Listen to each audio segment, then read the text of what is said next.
অন্ধকার ভেদ করে আলোর ছটা, প্রদীপের আলোয় আলোকিত প্রায় ৬ একরের শ্মশান, যেখানে অন্তত ৭০,০০০ সমাধি মঠ। বরিশাল নগরের কাউনিয়ায় উপমহাদেশের বৃহৎ এই মহাশ্মশান। সনাতন ধর্মাবলম্বীদের বিশ্বাস মতে বাংলা পঞ্জিকার কার্তিক মাসের ভূত চতুর্দশী তিথিতে হয় ঐতিহ্যবাহী শ্মশান দীপালি উৎসব। ফুলের শ্রদ্ধা, চোখের নোনা জলে আর প্রয়াত প্রিয়জনের খাবারের পস্যা বসিয়ে স্মরণ করা হয়। আমাদের যারা প্রয়াত প্রিয়জন আছে তাদেরকে আমরা স্মরণ করি। এটি অনেক বড়, এখানে অনেক সমাধি সংরক্ষিত রয়েছে। সামনের দিনগুলোতেও যাতে আমরা আসতে পারি, এইটাই আমাদের ঈশ্বরের কাছে কামনা আর কি। তার পরিবার যদি কোনো শুভ কর্ম করে, সেই শুভ কর্ম তার হাতে অর্পণ করা হয়। প্রদীপ প্রজ্বলনের মাধ্যমে তাদের শ্রদ্ধা নিবেদন করি।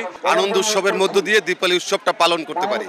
এই উৎসব এখন পরিণত হয়েছে বরিশালের একটি সামাজিক মিলন মেলায়। ধর্ম বর্ণ নির্বিশেষে শ্মশান দীপালিতে অংশ নেন সবাই। প্রতি বছর ১ লক্ষর মতো মানুষ হয়, এবছরও আশা করি ওই পরিমাণেই মানুষ হবে। দীপালি উৎসব ঘিরে নিরাপত্তা বজায় রাখার সব ধরনের ব্যবস্থা নেয় প্রশাসন।